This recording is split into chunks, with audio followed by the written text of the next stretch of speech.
Real quick, before we get started, this is like part 2, or actually it's part 3 of a series. We're talking with Victor in this episode, who's part of the Guild of the Grumpy Old Hackers. And to learn who they are, you need to check out the episode before this. In fact, I'm going to reference the last episode quite a bit in this episode, but to understand what happened in the last episode, you really should listen to the episode before that. So yeah, this is a 3-parter, which is intended for you to listen to episode 86 first, called LinkedIn, then episode 87, and now this one, episode 88. All right, let's do this. These are true stories from the dark side of the internet. I'm Jack Rhysider. This is Darknet Diaries.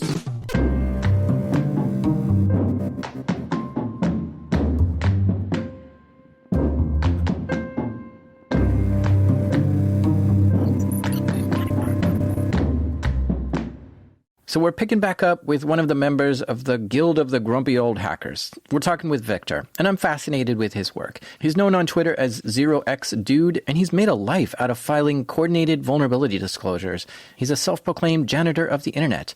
Victor is constantly scanning around, looking for vulnerabilities and reporting them. And I'm not talking about a few reports here and there. So your Twitter bio says 5,789 responsible disclosures.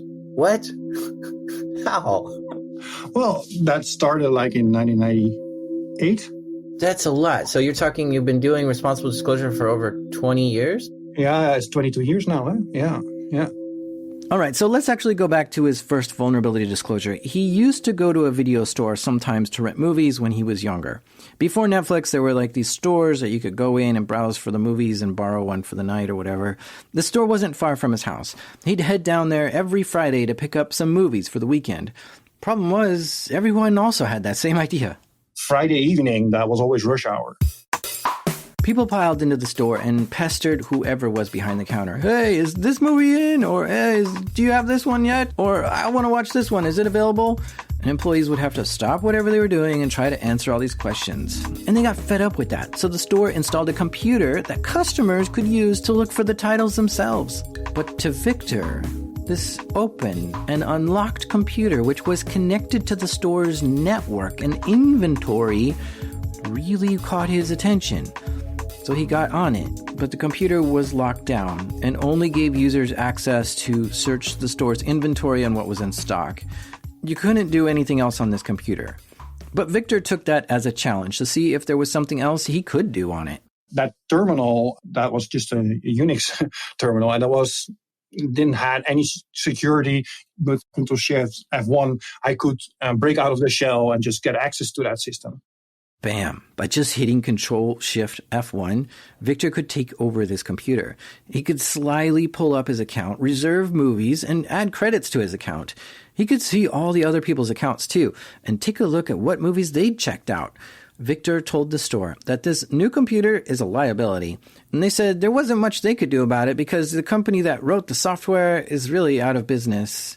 But the store took this warning and tried to fix the problem themselves, which actually was kind of a joke to Victor. So the funny part was that the week later, the owner of that store said, well, we fixed the security because they put like a plastic layer cover on the keyboard. Basically, they just covered some of the keys with a shield to prevent people from typing certain keys like Shift, Control, F1.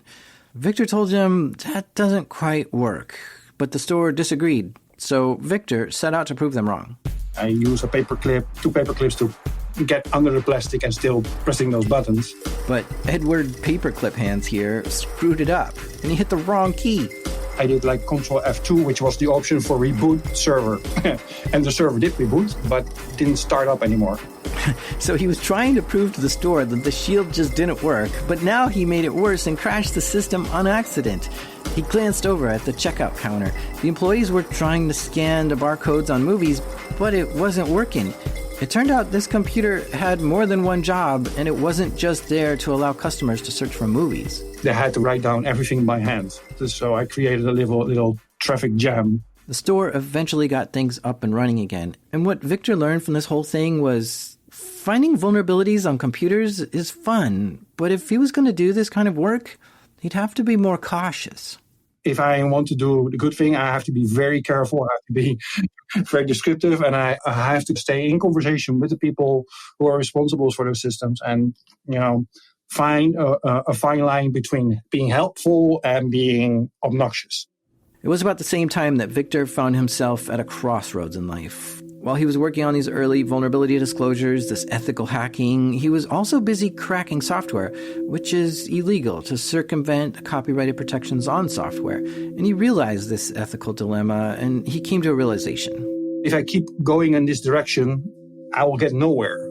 So I was like, okay, what can I do? What can I do to make it more useful? That I can help other people without getting in trouble and still doing cool things, because I'm still accessing systems without permission. That's still damn cool. It was at this moment that Victor realized he needed to use his skills for good. This meant he was going to keep hacking and looking for vulnerabilities. He'd have to do it under a strict code of ethical conduct, though. He'd spent years practicing and honing his techniques to do this. And yes, it is damn cool to still get to hack into systems and not get in trouble for it. So after college, Victor began his career in IT. He worked his way up from system administrator to network administrator and got a job with the Dutch government. Over the years, he kept finding vulnerabilities and issuing these disclosures to people, kind of like a hobby. But one day he realized he wanted to get even more serious about it. It was in 2016, him and a friend started a non-profit that was all about finding and reporting vulnerabilities. They called it the GDI Foundation. Their hope was that people in other countries would start GDI chapters and build a global network of volunteers working to help secure the internet. Their mission is, quote, to protect the free and open internet by trying to make it safe and by thus guarding the well-being of humans online, to ensure respect for all human intellectual freedom, and to prevent and mitigate digital abuse, end quote. Victor didn't mess around. He asked for an entire year off from his day job. And not just any year either. It was 2016, a leap year. Let's do for 1 year, 366 days, non-stop finding vulnerabilities, as much as humanly possible. Victor and his friends went all in that year. There's a lot of insecure stuff on the internet. Databases just left open with default credentials, servers wide open, and different services and ports that were not secured. It's pretty sad how easy it is to find vulnerabilities out there. But the tricky part is telling someone about it, trying to find who owns that server and the contact details of who the stuff belongs to. After 15 minutes investigating a database, most of the time you know who the owner is. Once they know who's in charge of it, they send over a responsible disclosure email outlining the problem and how to fix it. After all that, GDI adds the database to a script that's constantly running. It checks up on the database every so often just to see if stuff gets patched. Or worse, if a hacker got in and stole some data or wiped the whole thing. Because that's an option too. A hacker could just get in there and delete everything. By the summer of 2016, just a couple months into this new GDI adventure, Victor was the database watchdog. I think I've seen every open database at that moment that was connected to the internet. So here's the basic process. Databases run on a certain port. So like MySQL, for example, runs on port 3306. And so he could just scan the internet or use a website like Shodan to first look for any IPs that have port 3306 open. And then, once he finds that, he'll try default usernames and passwords, or maybe a handful of very weak passwords, like the word password, to see if that's it. And yeah, from this alone, he was tripping over tons of open databases. Some didn't even have passwords at all. Then they'd tell all the database owners that their stuff is insecure. As their efforts grew, so did the number of people pitching in to help GDI. In the beginning, it was just Victor and his friends, but almost 50 different volunteers have joined on in the last 5 years. In that time, the foundation has filed coordinated vulnerability disclosures on over 1 million security issues out there on the internet. You can see us like the volunteer fire brigade or emergency help. We want to prevent that people become a victim. We are a group of volunteers that help prevent abuse by trying to report these systems that are already indexed by other sources as soon as possible. And we're just one of those many volunteering groups online that does this kind of things. Victor could have called it good after starting up the GDI Foundation. But no, he's possessed, and he takes his self-proclaimed role of the internet janitor seriously. In 2019, he got involved with another nonprofit. This one's called the Dutch Institute for Vulnerability Disclosure, or DIVD. And Victor's the chairman. DIVD is a lot like GDI, but it's ran by Dutch researchers, and they often scan computers in the Netherlands for vulnerabilities. If we cannot find the organization within a minute, then we immediately take the entire collection and send it off to the ISP, the internet service provider, who can, of course, then send it back to their customers. And they sometimes find problems on the Dutch government's network, which is interesting because Victor works for the Dutch government.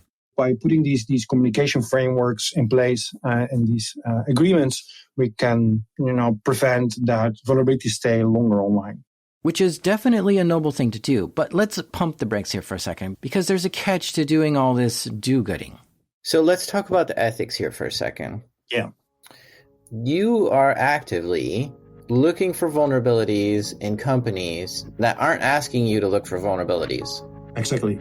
Is there an ethics problem with that? It depends who you ask. For me, no. Very simple. The work that we do is non-profit. It's voluntarily. And it's to prevent that the people that or organizations that we warn, that they become a victim. Victor says what it really comes down to is what your aim is. There is that fine line where you have to look, what is the intention? Am I going to access the system on our account and starting showing it off or use it for my own benefit to show that I had access to? Or I'm going to be as discreet as possible and try to inform this is your issue. You need to fix this, and this is what you can do to protect yourself. So if your purpose is to surf around the internet, poking and prodding, looking for weaknesses, but you're not planning to tell anyone about it, well, you look a lot like a hacker who's up to no good. But if you're going to coordinate with the person who you found the vulnerability with and tell them privately and they can fix it, well, then you've crossed into the good side. But where is that line, though? The GDI Foundation and DIVD mark that line with a strict code of conduct and mission statements, which is posted to their websites. Here's an outline. First, they don't do this for profit. They don't ask for any bounty reward or ransom for finding a vulnerability. They're non-profits, and they're supported by donations and sponsors. They don't launch attacks against networks that would degrade the service in any way. They don't buy or sell stolen data. They look for well-known vulnerabilities, stuff that doesn't require advanced skills or tools to exploit. And they only use passive scans and only push deeper if they find something. We act on where there's smoke, there must be fire. I'm not going to kick in my neighbor's door because I think there is a fire. Well, there's no smoke outside. If there are no signals that there's something wrong, then there should not be a reason for me to start digging into it. Finally, and this is important, they don't air people's dirty laundry. When they find a problem, it stays between them and the owner, and they don't ask them to admit anything to the public. They just ask that it gets fixed and then they move on. It's great to have an ethical framework and a strict code of conduct, but there can still be gray areas. For example, this whole thing with Trump's Twitter in 2016, that did expose Trump's dirty laundry, so to speak.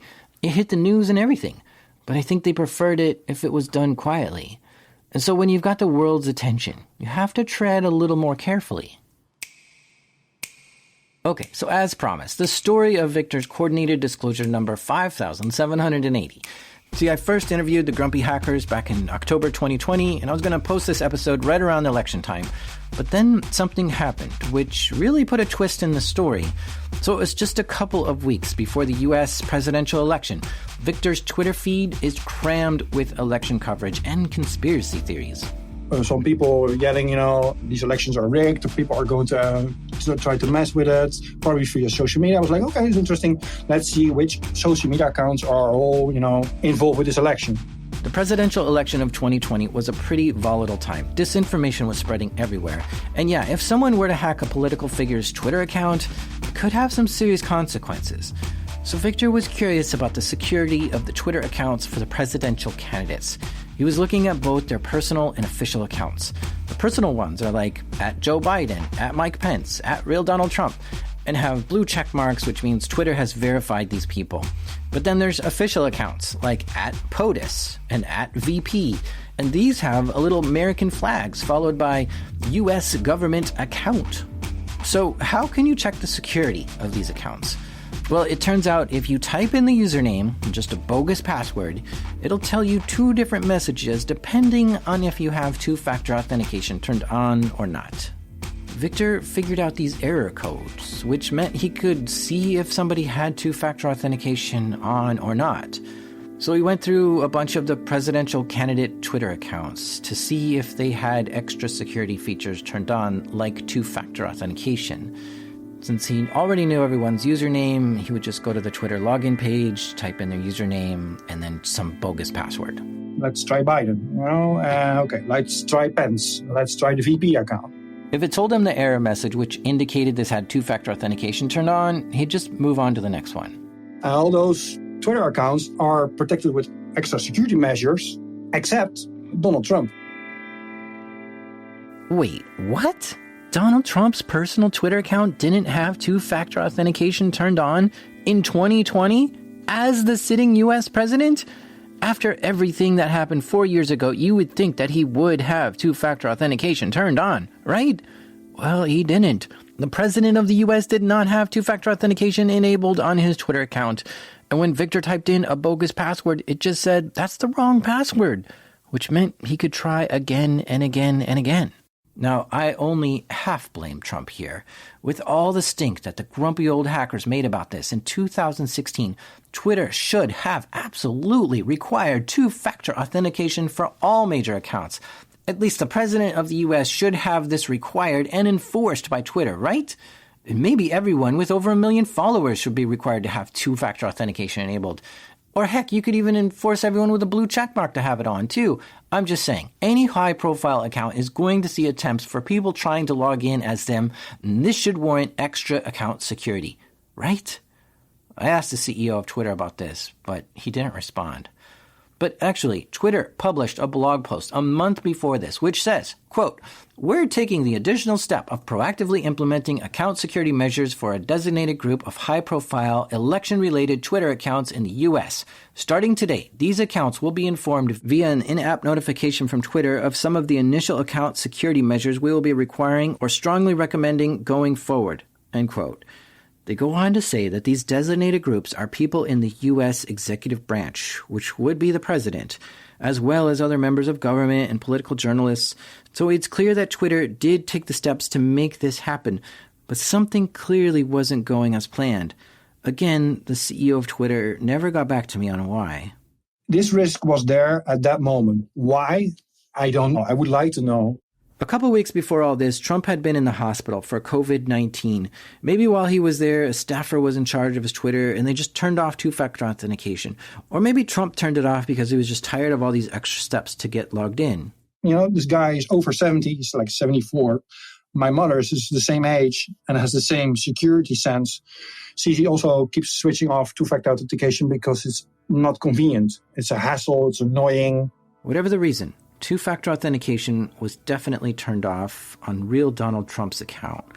This was a problem for Victor, just like it was in 2016. This account was the mouthpiece of a powerful U.S. president and should be locked down. Victor was worried that a hacker could get in and do some kind of damage. He can make a remark about an organization or a company that can influence the stock market, or he could do damage from that thing because he has a lot of followers that will blindly believe anything that he writes. And for Trump, his Twitter account is everything to him. You know, that's his way to communicate with people without being obstructed by mainstream media. It felt like a weird cycle, like 2016 repeating itself. At this point, Victor could walk away from this whole thing because he'd submitted a responsible disclosure to Trump 4 years ago, explaining this exact problem. And so it was up to Trump's team to fix it and keep it fixed. But obviously that wasn't happening. And not only is it happening again, it's worse because this is now the sitting U.S. president, and his account is vulnerable weeks before an election. This was ludicrous. Victor couldn't let it go. He smelled the smoke, but wanted to see if there was fire. Stay with us, because after the break, he finds out.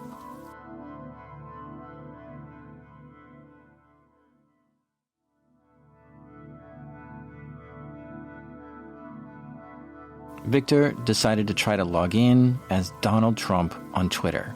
His first thought was to see if Trump's password was the same from 2016, which sat down at his computer, closed his eyes, and typed in, "You're fired." It didn't work. Wrong password. He took a break to think of another guess and glanced at his Twitter feed. And I saw a tweet pass by with someone sharing the Wi-Fi password of one of the Trump rallies. The tweet was a picture of some Wi-Fi login credentials for a Trump rally. The event had happened on October 13th in Johnstown, Pennsylvania. Trump's team had set up a Wi-Fi network at the rally. The photo in the tweet showed the network ID was Make America Great Again, and the password was MAGA 2020 ! That's interesting. That is probably done by by Team Trump, his support crew. Victor thought this might be a good next guess for Trump's Twitter account. If Trump's people had a bunch of passwords to keep track of, they might reuse some, or maybe they'd use slightly different versions of the same password. Victor gave this password a shot. No. He tried all lowercase MAGA 2020. Nope. He tried with an uppercase M. Nope. For his fifth guess, he typed in all lowercase MAGA 2020 ! And pressed enter. Twitter kind of hung there for a few seconds. This took like 4 or 5 seconds. It's way longer. So I was like, oh, okay, great. I'm going to get the suspicious login error now because I'm locked out. But Victor wasn't locked out and no error message appeared. Instead, Trump's Twitter account loaded up on Victor's screen. It took me like a few seconds to realize, shit, it worked. Victor was logged into Twitter as the President of the United States with 66 million followers. Whoa. He felt a surge of adrenaline. He was totally shocked. Was this actually happening? My eyes go to the left corner where I see his username instead of my own. Yes, this was happening again. This is the second time Victor got into Trump's account. It's like a bad dream. And it left him stunned. I think I sit still for at least 20 seconds. It was one of those go stare out the window and contemplate life kind of moments. While it might seem like this could have been a victorious moment, it was less than ideal for Victor. Because of all the people that I wanted this to work, it would be nice if it was someone else. I would have preferred if it was Biden. But no, it was him. Which frustrated Victor. There's a history. We had a history with this person where we reported something. We really saved his ass if it comes to reputation. And we never got a thank you. Even from the most horrible organizations in the world where we reported things, we got an okay or a thank you back. Not only was Victor salty about the way the 2016 disclosure went down, he was also in another ethical gray area now. Normally, when he submitted a vulnerability disclosure, he wouldn't go back and test that vulnerability again. But he'd crossed that line, all to make sure that this powerful Twitter account was secure. Victor felt uneasy. He didn't want to mess anything up as he set about filing the second coordinated vulnerability disclosure. That pressure alone, even when I'm doing this for years, is like, oh, okay, I have to be very careful. Don't do anything stupid. Do the right thing, Not only for myself, but also for everyone that does this kind of work or wants to do this, or for the volunteers. If I do it wrong, that's it. There's no coming back. There were a lot of lines he wanted to make sure he didn't cross. For instance, sending any kind of tweet as Trump was definitely not going to happen. But also taking a peek at his messages was clearly unethical too. Victor fell back on the muscle memory of all the other disclosures he's done before and executed his next steps with extreme precision. He took a screenshot that he was logged in and then went to change the Twitter bio just to show he had access to be able to change the account details. Then he checked the account's security settings to confirm two-factor authentication was off. Took a screenshot of that too. In total, he was in the account for about 10 minutes, then logged out. Then he sent an email to Trump outlining the problem, showing screenshots, listing his password, and what to do to fix it. He didn't hear anything back for a while, so he kept tabs on the account to see if someone updated the security. Every 2 hours, going back, checking, is it fixed? No, it's not fixed. Okay, maybe I should start calling him, because his mobile number is in his account. Maybe I should call that. Victor could see in the account settings a mobile number and called it. It went directly to voicemail. He tried calling it again. Same thing. He was desperate to get in touch with someone and to get this account fixed. what was your opening remark to him if he was to answer, hey, this is Donnie, what's up? Well, good evening, sir. I want to inform you that I tried to send you an email with this subject regarding your Twitter account. Can you please take a look at it, and you or your staff, please respond to it, and have a nice day. Victor saved the number to his phone under Donald Trump, and he tried calling it again and again and again. He called it 5 times, but never got through. He also tried getting in touch with Trump through Twitter, Parler, LinkedIn, but no reply in any of these places. He wasn't sure what to do next. He thought about reaching out to a tech journalist and sharing the login credentials. But that didn't feel right either. Remember, he doesn't want to air dirty laundry on someone that has poor security. The ethical thing to do was to keep it quiet and to let Trump's people take care of this, not to get it published in any news outlet. Trump was busy recovering from COVID and strangely holding campaign rallies at the same time to try to get reelected. Victor watched online as Trump gave a speech at one rally in Prescott, Arizona. Suddenly, Trump started talking about hacking. Scully got hacked, right? Scully. He was a never-Trumper. He got hacked. So just to give some quick background here, Steve Scully was scheduled to moderate the second presidential debate, which was just a few days away, and he's been with C-SPAN for like 30 years. But at some point, he said publicly that he'd never vote for Trump himself. Well, this resulted in Trump talking about this with Fox News that same day. The Commission on Presidential Debates announcing this morning that the second presidential debate will be virtual. Are you saying you're not going to participate? No, I'm not going to waste my time on a virtual debate. I have a host who I always thought was a nice guy, but I see he's a never-Trumper. We do have some of them, Maria, believe it or not, because they don't like to win. Trump said some other negative things towards Scully, too. And the next day, Scully tweeted publicly at Anthony Scaramucci, and it said, "Do you think I should respond to Trump?" It was very out of norm for Scully. It wasn't anything a moderator should have probably tweeted. So he came under pressure for this tweet, and then Scully said his account was hacked, and he didn't actually tweet that. And that's what Trump is talking about here. So let's listen again. Scully got hacked, right? Scully. He was a never-Trumper. He got hacked. I've never known a person that said he got hacked that got hacked. Nobody gets hacked. To get hacked, you need somebody with 197 IQ, and he needs about 15% of your password, right? It doesn't happen. So Scully got hacked. What? Seriously? Nobody gets hacked? This triggered Victor. That was my snap moment. That was my moment of, come on, now's enough. I tried you, I tried your family, your staff, your government, who have to ping across the ocean to get the message across. This is ridiculous. Victor decided to go semi-public. He tweeted at Trump with a vague message, which said something like, "Do me a favor, respond to the email, get that issue fixed." Journalists saw this tweet and remembered that Victor had hacked Trump back in 2016 and decided to look into this. Journalists were questioning Victor and investigating this to see what happened. Oh, and it's interesting. That second debate with Steve Scully was canceled because, Trump had COVID and didn't want to do a virtual debate and probably didn't like Steve Scully at all. But it turned out that Scully lied and changed his story about his account being hacked. And he just tweeted that in frustration, but regretted it and tried to come up with a cover story. C-SPAN actually suspended Scully for lying about being hacked, which means Trump was right, kinda. I mean, the mental calculus you have to do to try to understand what Trump is saying is dizzying. But this is what he said. Scully got hacked, right? Scully. I've never known a person that said he got hacked that got hacked. Nobody gets hacked. I mean, he has to know that's not true. His own account has been hacked 2 times before this, and the first one, he did admit it was hacked.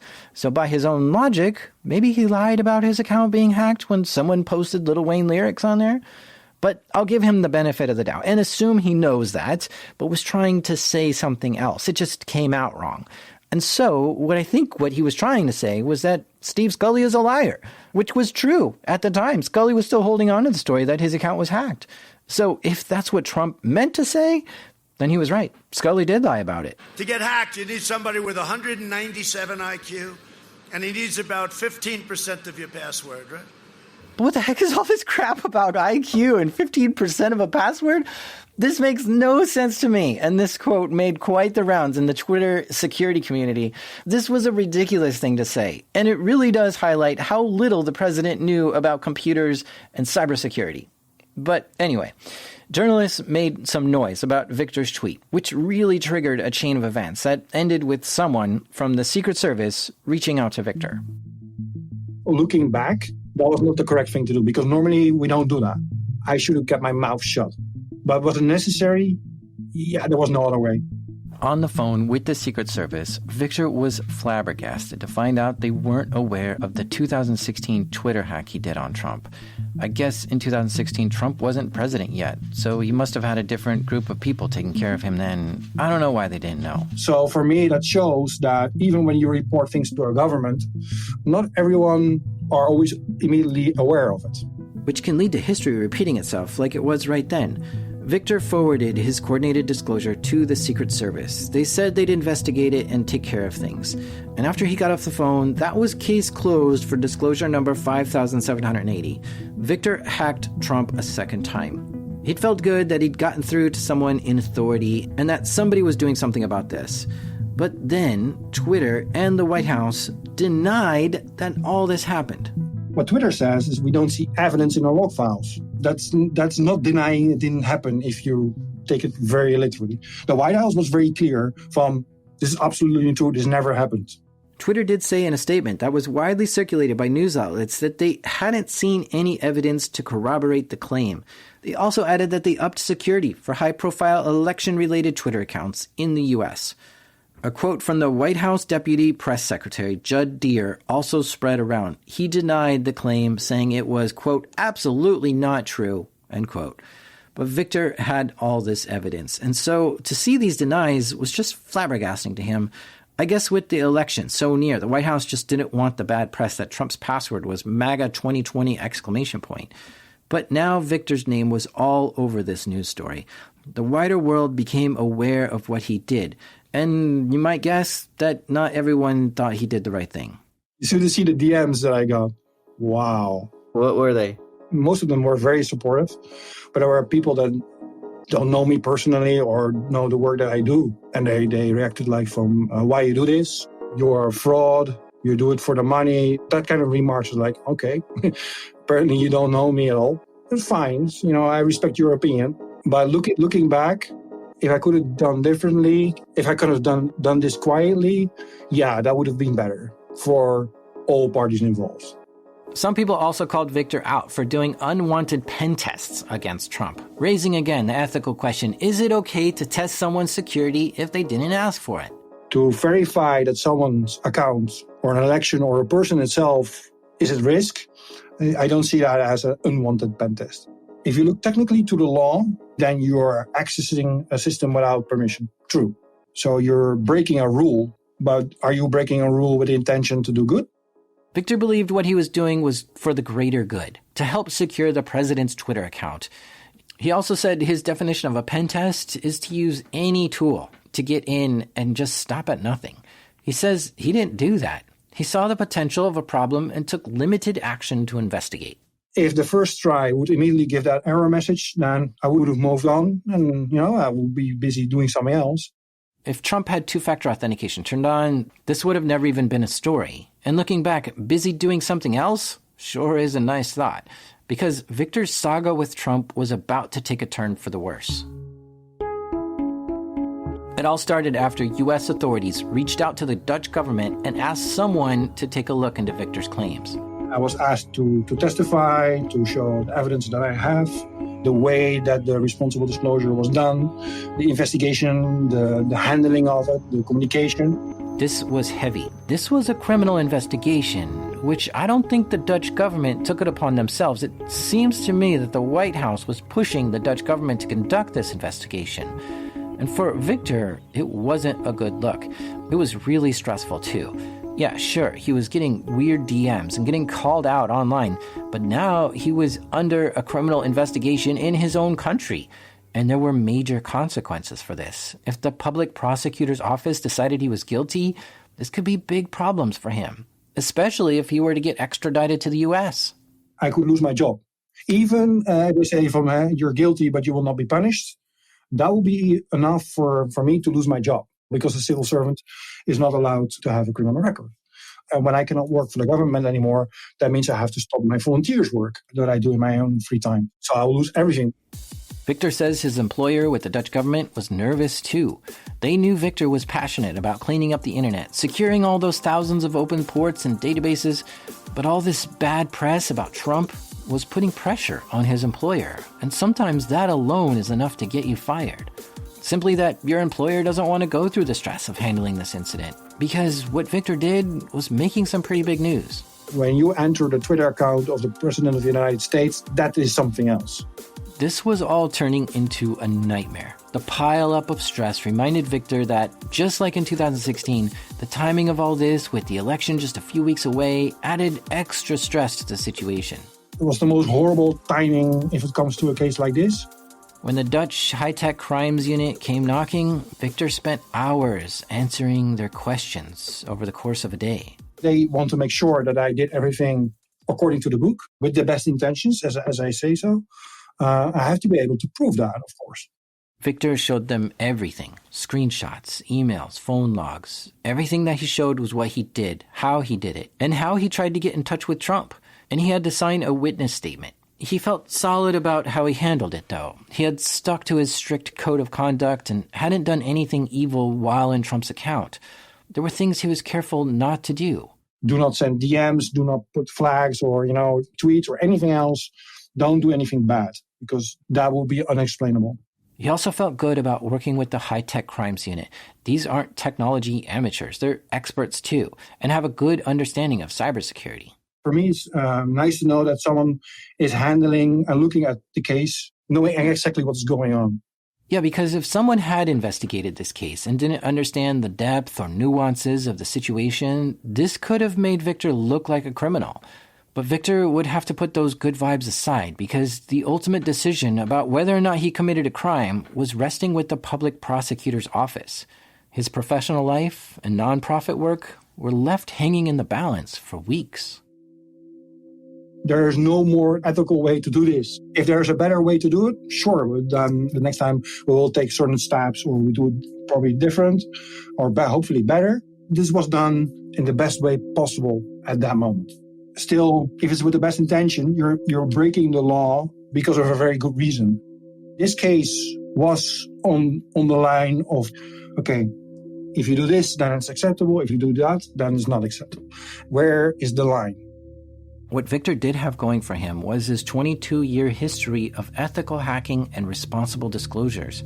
The moment someone starts investigating him, they're going to see his connection with the Dutch Institute for Vulnerability Disclosures and the GDI Foundation. Maybe an investigator will think, if we dig further, something's got to come up. But yeah, that's just not the case with Victor. He walks proudly on the ethical side of the line. The good thing is that if you start looking for my name, this is how I always work. So for that part, I was not worried. After 3 weeks, the Dutch prosecutor made a decision. They said yes, gaining unauthorized access to someone else's account is illegal in the Netherlands. But there's a special circumstance that allows for it, which is responsible disclosure. And it's supported by case law. They confirmed that Victor had gotten into Trump's Twitter, but carefully considered his intentions. Their analysis revealed that Victor's intentions were good, and that he was free to go as an ethical hacker. What a relief. It's been a long road for Victor, and the other grumps too, from back in 2016. They'd been nervous about their 2016 hack, concerned that if they came to the US, like for DEF CON or something, that they might get detained, or that Trump might be out to get them. But then that nightmare went on repeat in 2020 and hung like a dark cloud over Victor's head. But finally, it was all over, and he had an official ruling to back up that his actions were ethical. I'm happy that this case got solved, that it got fixed. I don't look at it as a successful responsible disclosure. If this doesn't count towards one of the 5,789 responsible disclosures you have? Yeah, it counts as one. It is a case number. It is case number 5780, but it was not successful because the person to whom it's addressed did not accept the message. And I hope I will not find more Twitter accounts for U.S. elections open anymore. I don't think that. I think there's also a responsibility for platforms like Twitter, for everyone that has a verified account or a very important account, should have two-factor authentication, by default. There are some worries about if they actually learned something about it. What I do hope is that other people read this story and have like, ooh, I don't have such a good password either, or I use this password also here. Maybe I should, enable two-factor authentication. So if that happened based on this story, I'll be happy with the output of that. I hope for the best. It's hard to know what's changed for sure over at Twitter since this incident. I guess Twitter banned Trump, so that kind of fixes the problem, right? Like, you can't hack an account that doesn't exist. But it's not clear how much Twitter is enforcing this two-factor authentication requirement for political accounts or major influential accounts. However, Victor and I tried to do this again by looking for accounts that don't have two-factor authentication turned on, and we no longer see the message that used to be displayed. No matter if someone has two-factor authentication turned on or not, you get the same error message when putting in the wrong password, which is good. It means if someone was going to be like Victor but had malicious intent, they'd have a harder time finding insecure accounts. Victor hasn't slowed down since this incident. He's still finding vulnerabilities and reporting them in a proper way. In fact, he's launching the DIVD Academy soon, which aims to teach young adults IT security and research skills that he thinks schools aren't providing. Him and the Guild of the Grumpy Old Hackers want to keep an eye on the younger generation to help guide them and coach them to be safe and responsible in this digital age. They believe the youth are the future and want to help make the future a better place.